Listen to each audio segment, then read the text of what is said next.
Hey guys, welcome to another episode of the Top Producers Nation podcast. This, of course, is the podcast that is made for top producers all across the country as we help you become a top producer in your desired market. We are powered locally here by Tampa Bay Real Producers in our local platform. And as many of you know, we have ongoing partners that support us in our local platform, and those are in all different industries, about 25 different industries across the Tampa Bay market. And one of those industries is the staging industry. Today we have one of our partners joining us on the show. That's Natacha Sanderson with Stage to Sell Tampa Bay, among other brands as well, but Stage to Sell Tampa Bay. Good to have you here, Natacha. Thanks for having me. No doubt. Excited, proud to have you on the as part of the team here with the partners that we support real producers with. And we're going to start a little bit with your background for people who might not necessarily know your story. Sure. And how you got the business up and running and all that fun stuff. So, did you grow up in Tampa? If not, how'd you get here? And how did this become interesting to you? A military brat, actually. Okay. MacDill Air Force Base was home for a long time. Is that what brought you here? Yeah, initially. Okay. And then we ended up in Alamogordo, New Mexico. Grew up there for a couple years. And then when my dad went to 20 years retirement, we came back to Florida. And Tampa had always been home. So we ended up here. Nice. So you've been here for a little while now? Since 6th grade. Okay. So you call yourself a local yokel then, I take it? Yeah, I'm a tampon, yeah. There you go. There you go. And so obviously the business that you now are running is this Stage to Sell Tampa Bay. And so your background prior to starting your own company, what was that in? It was in aviation, actually. Okay. I was a commercial airline pilot, and before that, corporate pilot. Wow.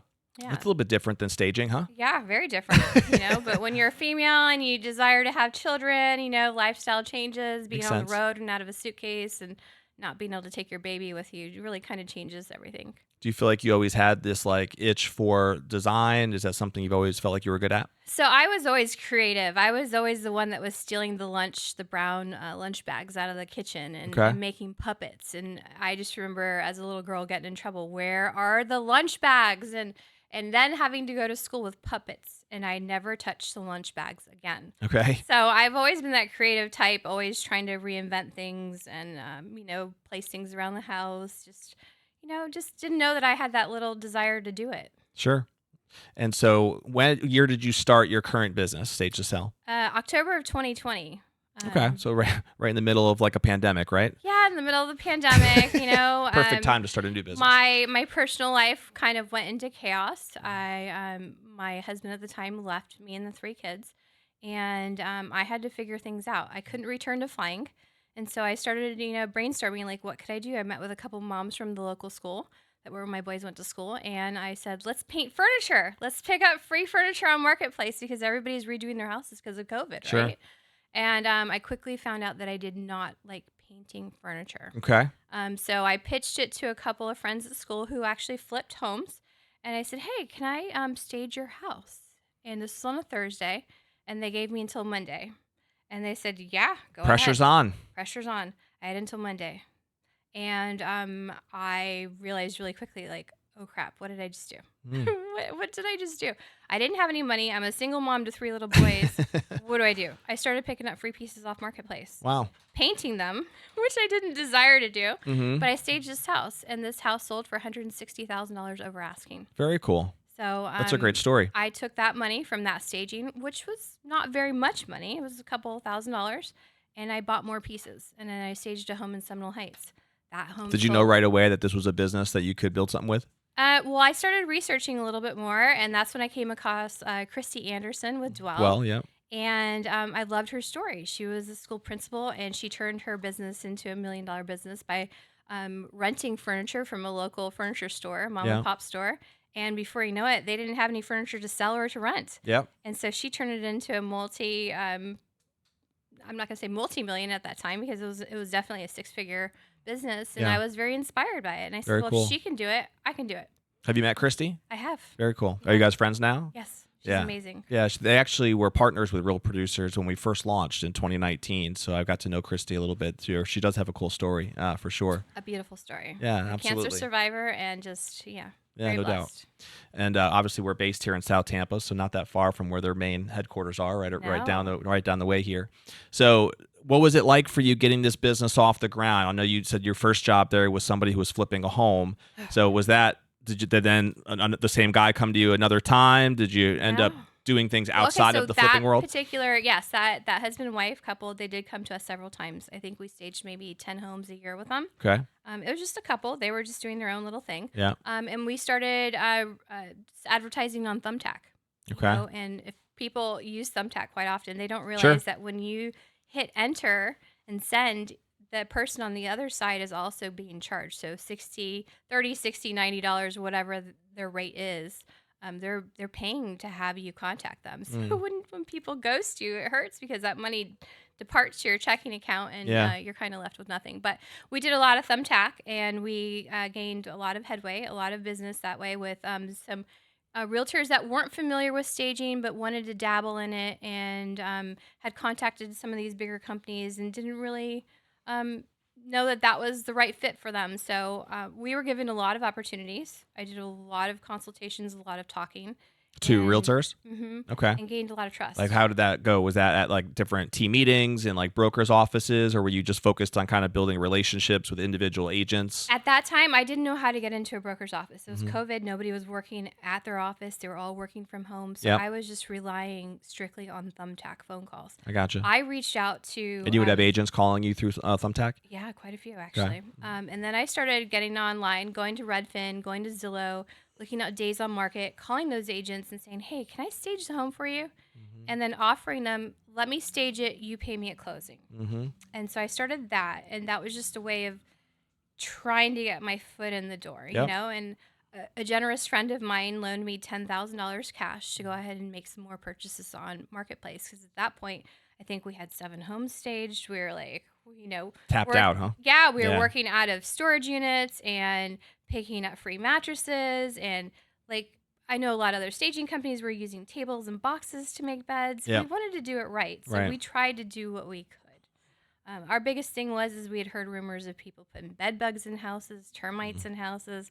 So we really wanted to make sure that we were doing our fiduciary duty to our clients and making sure we picked up good products that were safe to put into homes. Do you have your own warehouse now? Or we do. You do? Okay. Yeah. And so how many homes at a time could you guys stage? We have 42 homes out right now, and we could probably do another 15 Very without cool. having to buy anything. Very cool. Have you been maxed out like that before? I try not to There's get always a maxed way. out. There's always a way to not say no, right? Yes, actually, yes. So recently we just took a $5 million listing new build over in the Bel Air area, and they called me. I was on a ski trip with my boys a couple weeks ago. Yeah. And they called me up and they said, this is our most important client and we need you to stage it for us. And I said, okay. I'd lost 7 homes in the hurricane. Yeah. 7 homes worth of furniture. That's a lot. It's a For big sure. hit. And I was really nervous because it was a lot of my good furniture, and taking on a $5 million house. Is your insurance on that for you as well, or no? Not really. So my insurance covers me until I go into a home. And so when I go into a home, I rely on the homeowners having the insurance because that's a very gray area in the insurance industry. Yeah, I get that. That makes sense. So you're kind of at the whim of that policy, that homeowner's policy. My insurance covers my warehouse and my truck. Right. Once it goes into a home, contents insurance for the homeowner is supposed to cover it. It's a gray area. That's a nightmare when you have 7 different ones you're trying to deal with at the same time. Yeah, well, none of them had contents. Gotcha. That's rough. And half of them had flood. Not fun. Not fun. So yeah, you don't think too much about like the impact that a storm like that has on. Obviously, the first thought is to the homeowner themselves, but especially with staging and all these other different components, it actually affects more people than you realize. When I take on a homeowner, their family, it's not just the agent that I care for. I form a relationship with these people because here I am in their intimate spaces in their homes. A lot of times we do occupied stages, so we're moving their things around.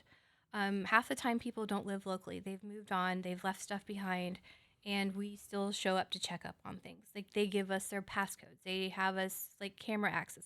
Like they trust us. Yeah. So when these storms hit, I was getting phone calls at 2:00 in the morning saying my cameras just went out.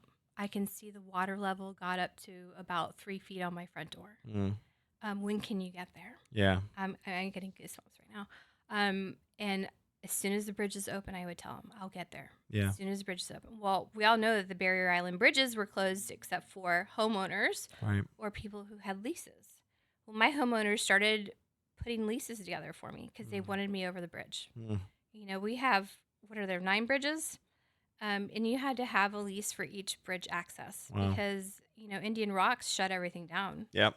They completely wouldn't understand, and you couldn't get through. Normally, the Barrier Island, you can connect to all of the beaches. You got stuck right at Indian Rocks, so you had to go back. I got to my first property, and I cleaned out 120 gallons of water. And I couldn't take anybody with me because I was the only person on the name lease, so I couldn't take help. Mm. And here I am bringing these, 12 by 15 area rugs that are wool, saturated in water, and pulling them out of the house. It's brutal. I have my drywall knife, and I'm cutting their drywall as I'm FaceTiming them. I need to cut this drywall because if we leave this water here, Right. it's going to keep going up inside your wall. Right. Do you trust me? I trust you. Cut, is what I was told. Wow. And that's what I did. Are any of the houses repaired now? They're finalizing repairs on a couple of them. Mhm. We're waiting on flooring and some appliances because we had to unplug appliances. You know, when power comes back on, things are plugged in, fires start. Right. So it was, you learn really quickly Yeah. to become I mean, a so general these are obviously people that were hoping to sell their home, right? Yes. They have this deal happen, so now they're in this like delay period of hopefully getting the home remodeled so that they can just turn around and sell it again. I'm assuming is still the plan, right? Well, a lot of times these people didn't have insurance, like what I was saying. So Yeah. when you have a monstrosity of a 7,000 square foot house and you're looking to redo the floors, you can't just put in like Right. cheap LVP. Of course. And so when your budget is looking at a little bit more expensive floors and you're having to come out of cash, now you're having to replace the furniture that you had in the house. Plus, if you're nice, you're offering to replace mine that was lost. Yeah. It becomes very expensive. Right. So some of these homes were in the several $100,000 out of pocket cash. It's wild. No insurance. It's wild. Yeah. Yeah. Yeah. It's sad to say, and the whole concept that it's not kind of standard for the insurance to be able to include the contents there is a little bit mind blowing as well. No. Yeah, that's wild. And I'm not the only staging company in Sure. the Tampa Bay area that lost furniture. No, I can imagine. Several did. Is there anything that you think? I know we've talked before, even before the show, about your focus with short-term rentals, and so we're going to dig into that a little bit. But would you say that is kind of the niche that you've been digging into or serving that differentiates you from other staging companies out there, or is there something else that you feel like does? I think what differentiates me is that I'm coast to coast now. Like we just finished an install up in Seattle. Yeah. I don't think that there's many staging companies that can say that they actually travel with their crew. Which goes back to what we mentioned earlier, the rebrand possibly, right? Yeah. 'Cause the Stage to Sell is going to be the brand nationally. Is that correct? So Stage to Sell is the one locally. Stage to Sell Tampa Bay. Yeah. We've done Stage Design to help with the design work because we get a lot of people calling us and saying, "Hey, we want to do a love it or list it type situation. Can you come in and help us?" Okay. And it's like, yes, we would love the opportunity. What are your dreams? Hey, I would like my ceilings to not be 8 feet anymore. Can you give me 10 feet ceiling, 10-foot ceilings? Mm-hmm. And a lot of times that's when we get into, multiple roof situations where, no, we can't give you the height. So it ends up being a list it, and we had one over here in Beach Park that we made the homeowners a little over $1 million. Very cool. So, that's Is that Stage to Design brand? Is that the national brand now? Stage Design will still be local. Stop the Scroll is the national one. Okay. And we're also doing a setup school. Is that still for staging? Stop the Scroll? Yeah, we do staging, but Okay. it's primarily for the Airbnb type market. Got it. Short-term rental. What was it about that short-term rental market that was attractive for you, and what do you like about that space? I'm a very creative soul, and I love color. Okay. In home staging, you unfortunately can't do a lot of color. Mm-hmm. So I Is it fairly cookie cutter with how you go about the normal staging when someone reaches out to you? It's very psychology driven. Yeah. So staging is just allowing people to see their things in your home. Mm-hmm. So we're taking apart everything that can personalize a home. So like photos, artwork that's a little bit, dated or very personal, your very personal taste. We're replacing it with a lot of white. I think I had one review one time. Somebody says she uses all white artwork. Okay, well, that's just to give the impression that you can actually put Yeah, like a blank something on canvas, that right? wall. Right. Yeah, Right. you can create your own space with it. Right. So we neutralize it. So staging is to neutralize everything that's very personalized.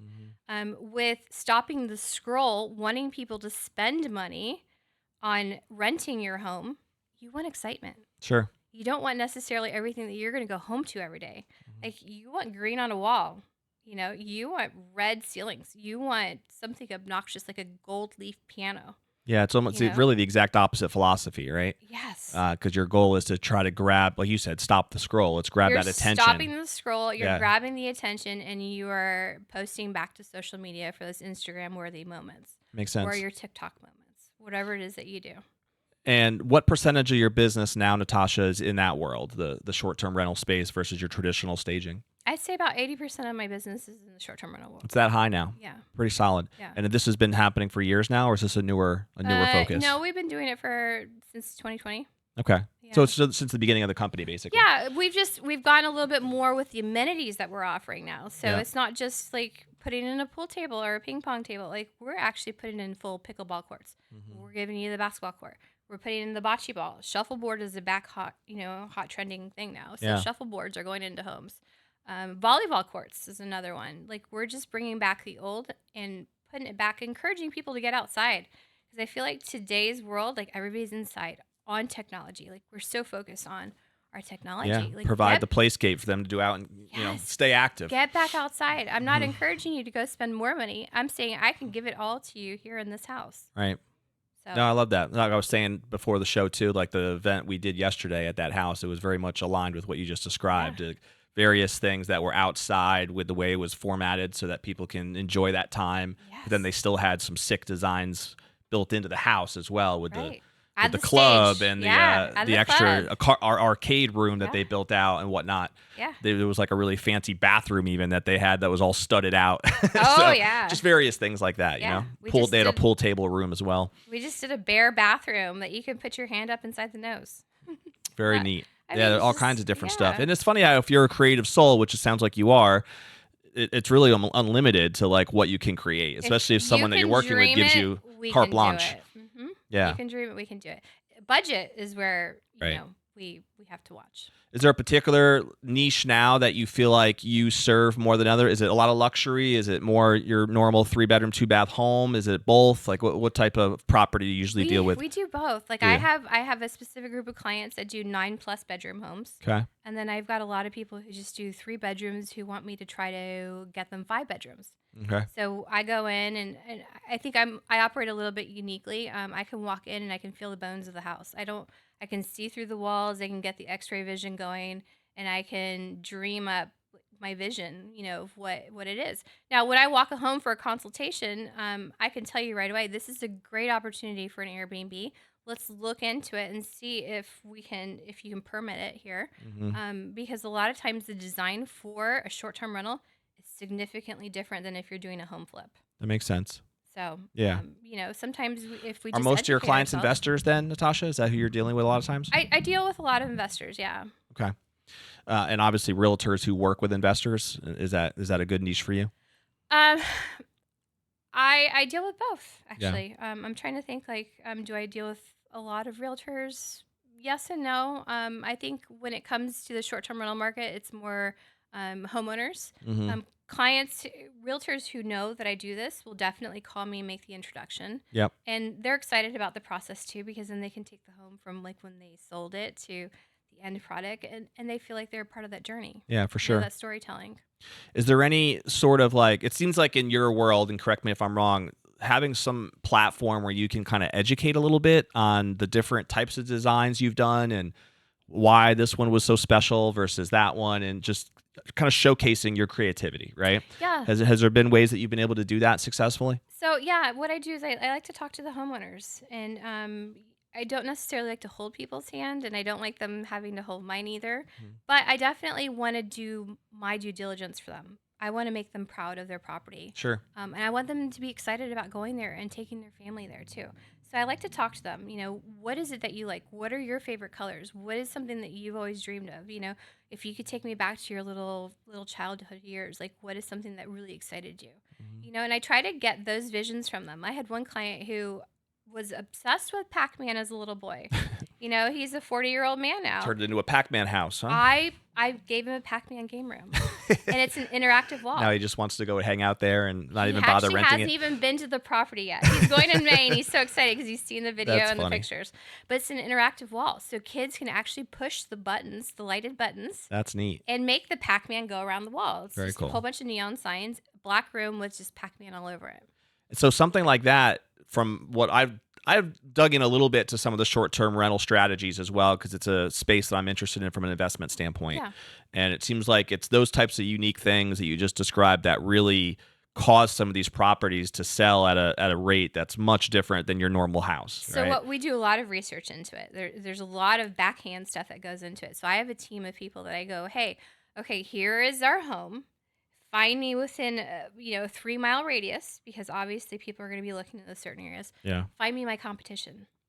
Find me my lowest price and find me my highest price. Mm-hmm. Because in comparables too. Is that like because- using AirDNA or software like that? So there's other platforms too other than AirDNA, but AirDNA is a great starting point for a lot of people. But yes, so you can go on there, or you can actually go to VRBO. You can go to Airbnb. You can actually see the data yourself. Just pull up within a certain mile radius, and you can see not all properties are going to come up because of bookings and being taken off for maintenance or whatever the case is. Right. But you can actually see, okay, we're running at $97 a night. Okay, but the high end one is running at $1,117 a night. Okay, what does that $1,000 a night property have? Right. What is my competition? And how do I top it so that if they added that, now we're neck and neck? Right. So what can I do? And I look at the design, and I'm trying to think like, okay, what's causing the stop the scroll there, and how are they getting their bookings? Mm-hmm. And so I'm doing my research, and then I'm going back and I'm taking into account like, what did they tell me that they liked? And then I'm adding things to the ceiling. I'm adding the light fixtures. Something exciting, because women tend to get a little bit more excited than men when they're booking places. Men just see it as a bed to lay in, right? Mm-hmm. Women want to see, okay, that light fixture. I really want that light fixture at my house. I want to see it in person. Or, hey, that bed. I've been dying to see that bed in my own house. Okay, well, that bed's here. So come stay here. Come check it out. See Yeah, if it's you really interesting. like it. A lot more in depth than you realize. You're right. From a man's perspective, we wouldn't think of that at all. Yeah, or the chairs or the Right. couches, the dining room chairs, like something that women get really excited over Yeah. is what I'm going to put in these homes, because I want them to come check it out, try Right. it, and I'm also going to put it, an LTK page, and hey, you want to click it, buy it, let's do it. So earlier when we were talking off camera, you mentioned how you don't do a ton on social media or have a website necessarily that showcases a lot of this stuff. But a lot of what you're describing to me right now is stuff that I feel like needs to be seen, right? It should somehow be packaged so that people can see your creativity at work. So how do you figure that out? Like, is there a way that you've been able to express that? I understand you can do that on a one-on-one conversation, as you were saying, when you meet with a homeowner. So But is there a way to still have that be your brand on a national level?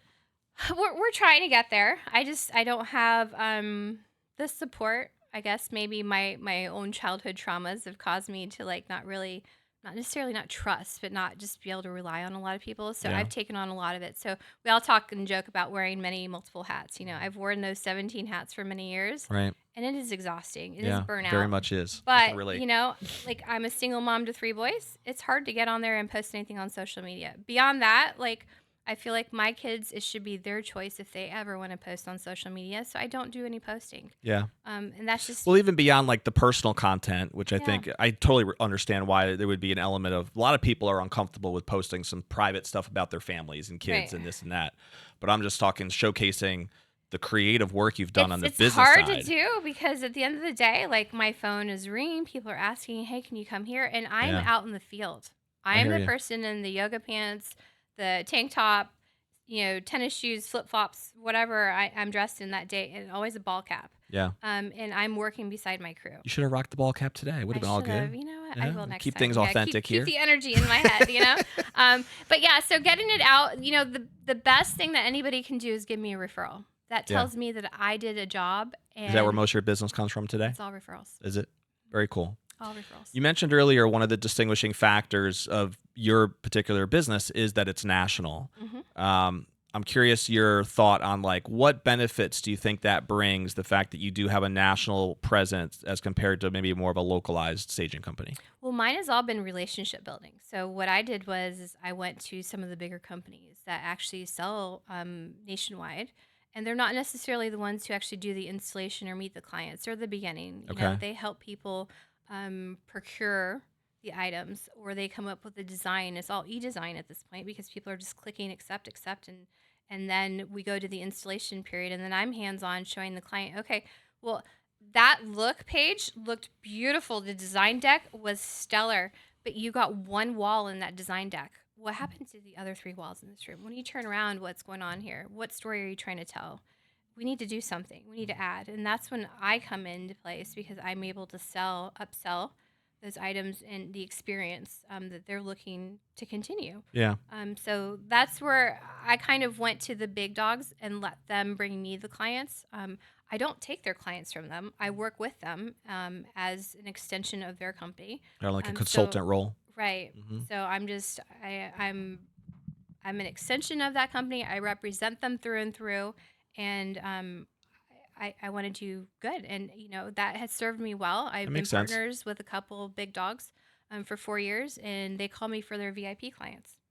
Yeah. And again, tapping into your creative genius there, which I think from hearing you and now that we've digging into this a little bit more, I think there's really a special trait there that you bring to the table that I think is very unique that most traditional staging companies probably don't really get it as in depth with, right? No, mine is attention to the detail. Like yesterday during an install, actually it wasn't, the install was done. They went into photos yesterday and they were having the drone come out. They're flying the drone inside the property. And I said, you know what, it's a multi, it's a $5 million home. It's a big deal. Yeah. It may not be a big deal to a lot of people, but it's a big deal to the builder. It is a big deal to the homeowner who built it. And I felt like I needed to be on site to make sure that one, my work was going to be photographed as a representation of my company. And two, anybody who stepped foot in that house also tracked in dirt. And I didn't want any of that to be on a drone or in a photograph. In the staging industry, we take a lot of our photos to reward shows, and we can say, oh, we won an award, and we can put that certificate on our website if we have one, or say we won best in show or whatever it is, whatever award ceremony there is.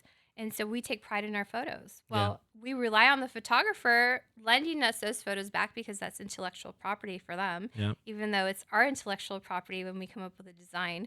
There's a gray area there, so we don't own the photos unless we do our own. But it's important that Do you have that in-house as well? We have photography, videography. Is that part of your offering or package? We do work with a couple of local photographers and some national ones that we take with us. For us, we tend. But they're not employees of yours necessarily. They're not employees. Right. No. You're contracting that work. Yeah, we're contracting it out. But lifestyle photography is what we encourage because real estate photography just kind of gets the rooms. Well, we're also wanting to feature the waterworks. You spent a lot of money on that faucet. Yeah. Let's get a really close up because that's what you would see in a catalog for a waterworks catalog. Yeah, there was a gorgeous waterfall in the cascading into the pool yesterday at the house that we were at. It was beautiful. And unless that's photographed, nobody will ever understand the importance or the significance of how beautiful that is. Yeah. I get that. So when you're doing these national projects, are you the one flying all over the country and meeting with these clients? So it's not like you have different people representing your brand in these markets. You're all over the place. No, I'm on site hands on. You're racking up. Well, I guess being an old pilot, you're kind of used to that life, huh? It's funny because my crew's like, I am so stressed out. I'm like, it doesn't stress me out. You probably enjoy it. Airport appreciation time is what we call it. You're racking up those miles. And when I'm on the plane, like I know exactly what phase of flight we're in. I know what's going on up front. I know what just happened. Yeah. I can feel it. What airline did you work for? I flew for Delta. You did? Okay. Very cool. Northwest prior to that. You were with them for how long? Since 2009. Okay. So I was there almost 10 years. So what's their highest status? Is it Emerald or what's their diamond status with Delta now? I don't even know. I definitely don't have it. So it's not just a Delta flyer. You'll fly whatever brands you get your hands on. I actually fly Allegiant a lot. Really? Yeah. Good deals, Airlines. huh? Yeah. There you go. We're not plugging any specific airlines here, but I just figured. No, but I mean, I can go from here to Asheville, get my Turo, because I like to have fun in the different vehicles I drive. Yeah. Is there any particular part of the country that you've done a lot of work with outside of Tampa Bay?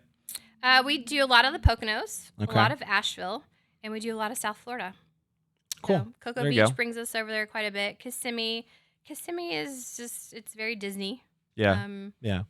I think people need It's to funny too, kinda, when I had I had ownership of a solar company, and we used to have these like trips where we would have sales guys go out to certain areas, and we looked at Orlando County a lot for these different sales contests. And it was always that Kissimmee area where all the Airbnbs were packaged, right? You couldn't even find Airbnbs Four Corners. anywhere else in Orlando area, like the whole east side. Wasn't a single one available. Four Corners builds specifically for Airbnbs. Those Right. homes are built for short-term rentals. Yeah. Multiple, like 9+ bedroom homes, huge Right. kitchens. Yeah. Yeah. A lot of the bringing in the Disney traffic from all over the world, They I guess, right? absolutely are. Yes. That's cool. Well, I'm glad that we can dig in a little bit to some of your expertise on the short-term space and the design element, because it really is a completely different, really the exact opposite business model from your traditional staging format, which, like you Listen, said, like is staging, like I'm going to come in and I'm going to tell you either we redo the floors, leave the floors, Yeah. or redo the light fixtures. Yeah. You know, women like jewelry. So redo your light fixtures, change the paint, clean your baseboards, but really make the approach to the house the most beautiful point. You know, the approach to the front door, because you've got one first impression. Does your business too, Natasha, have like any element of just an interior design component where people would just hire you as an interior designer, whether you're not necessarily for short-term rentals, but I'm just a design consultant because you have to go to school for interior design. Okay. But yes, we do that as well. You do. get So that's hired. another offering. You'll work with homeowners who just want to remodel whatever to kind of change the look of the home. Now, is it my favorite thing to do? No, because I like to have full creative control, and Okay. a lot of people don't like that. Gotcha. I do have several clients that say, "I trust you. I've seen what you've done. Just here's my look." They'll give me like 10 photos, and then I'll pull it together. And of course, the tears of joy when they walk in are just they're worth it. Yeah, that makes sense. Yeah. That's cool. And that does take some serious trust for sure. Oh, it's serious trust. Yeah. Serious trust. Yeah, I respect because that. if we have to sit there and we have to like knick-knack over a light bulb, I mean, go Right. change the light. This is a waste of time. Yeah, like Let me do my thing. show me your light fixtures that you're really in love with.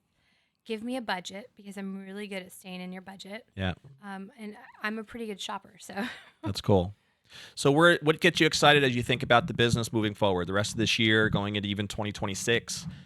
Is there anything you're working towards? You have a vision that you're laying out for where you see it going? Oh yeah, I mean, I really love what I do.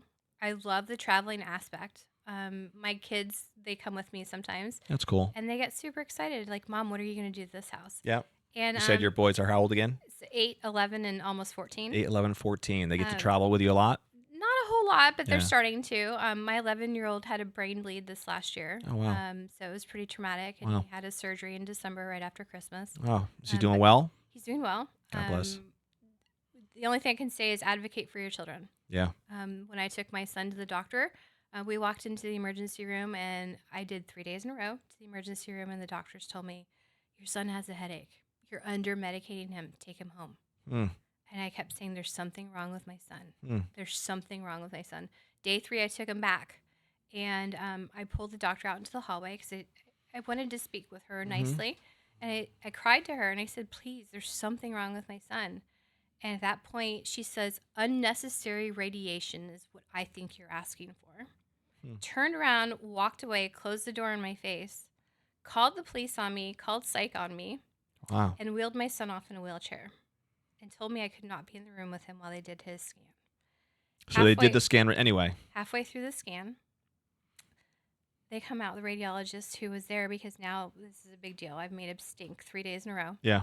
Comes out and she says, your son has a massive brain bleed. Wow. She said, what happened to his head? And I said, nothing. She says, there's been no traumatic event. He hasn't been hit. He didn't fall. I said, no, he's just been complaining of a headache. And you guys are telling me that I'm under medicating him. And she says, we're transferring him. She says, if there wasn't a storm right outside right now, he'd be in a helicopter. He's critical. Wow. And they took him off. He was met with a team of doctors. They kept him for 6 days, and they could not tell me why my son had a brain bleed. It's taken several months, and they came back and they said it was an AVM, which is just a malformation of the vein, and he was born that way. He's clotted it himself his whole life, and something knocked it loose. Wow. So That's crazy. When your children complain Powerful of story. headaches, Listen to them, because children aren't Go with your supposed to guts, have- moms. Go with Yeah. your guts out there. Children are not supposed to have headaches. So if they're telling you something's wrong, listen to them. Totally. Listen. Good advice. Wow, powerful story, Natasha. I have 6 kids, so that hits home for sure. And it's funny, too, because in some ways they're always complaining about something. But a lot of times it's little things. They all complain. Don't get me wrong. But when your child's laying a couple days in a row with like the shower floor, because the only thing that's helping their headache is the water and the pressure. That's not good. Something's telling you something's wrong. For sure. Something's wrong. That's not just a Tylenol situation. There's got to be something. Not a Tylenol. Yeah. And by the way, if nobody knew this, Tylenol doesn't go by just the weight or the age on the back. Like, you have to kind of decipher between the two, believe it or not, is what they told me. So wow. Crazy story. Thank you for sharing, though. Yeah. Hopefully that is a lesson that some parents can take out there, that doctors aren't always right. No, and we don't have to be a hypochondriac. That's not what I'm encouraging. Sure. Here. But listen to your child. If they're complaining about something, maybe ask them other questions, because sometimes they can't put into words what we're really feeling. Ask them, like, does it feel like this? Or maybe use food. Because food always, kids are familiar with food. Does it feel like corn crunching? Does it feel like, a banana peel? Like, what does it feel like? Yeah, it's good advice. I think one of the big challenges that kids have, especially when you're dealing with doctors or people they don't know, is just them being uncomfortable communicating to strangers, right? Oh, yeah. Or even knowing, like you said, how to communicate how they're feeling. Well, child is shy. They asked my sure. child, like, how bad is your headache? And he'd say 3. On a scale of 1 to 10, like, 10 is bad. Yeah. And you're telling me it's a 3? And I would look at him and say, no, he's probably like an 8. He's just scared to tell you that. Because he's scared of being poked with needles. Sure. What kid isn't, right? Yeah, good advice. And since we're talking about some personal stuff, just to continue down that road, so tell me a little bit about, like, what do you guys love to do for fun when you get a chance to hang out with the kids, and what keeps you busy when you're not jamming at work? My kids are baseball players, hardcore baseball players. So I got one that's getting ready to go into high school. He's a catcher. Nice. Where do you guys play? What town? Hitter. Lutz. We're up in Lutz. Is it the town league or travel or? So he did travel ball. He did play league ball. Okay. But he's in travel ball. And I think right now he's starting to focus on just trying to make the high school team. He wants to go to Steinbrenner next year. That's cool. So hopefully, fingers crossed that he makes his team. I'd always had high hopes for him going to Jesuit, go Tigers, but he. Is that where you went?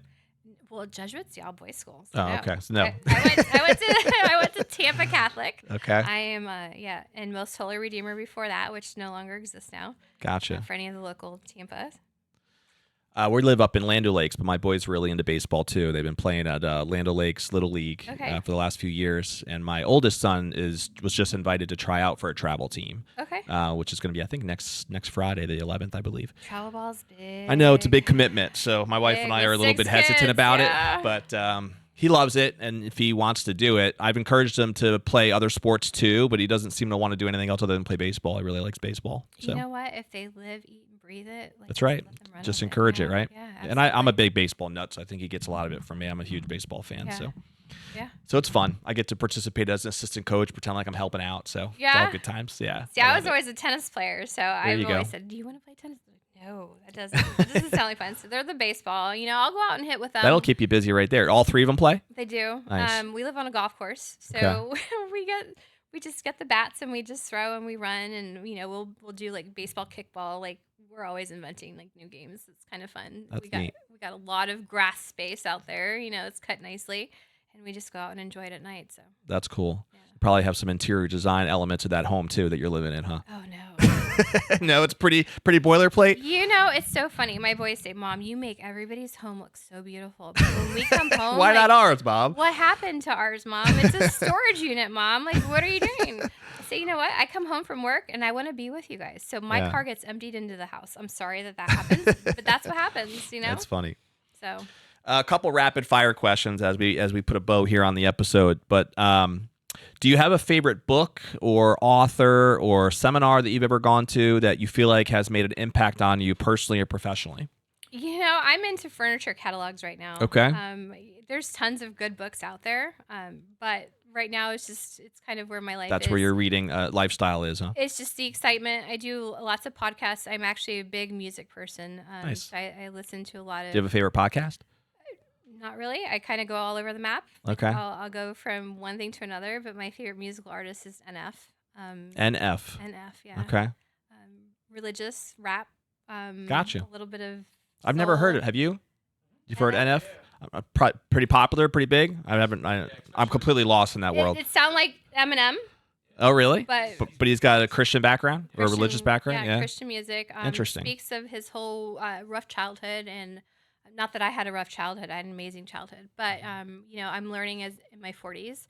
I'm 29. That people go through childhood traumas, and they're coming about in 40s instead of 50s or later No on doubt. in life. And so healing all of those inner childhood traumas.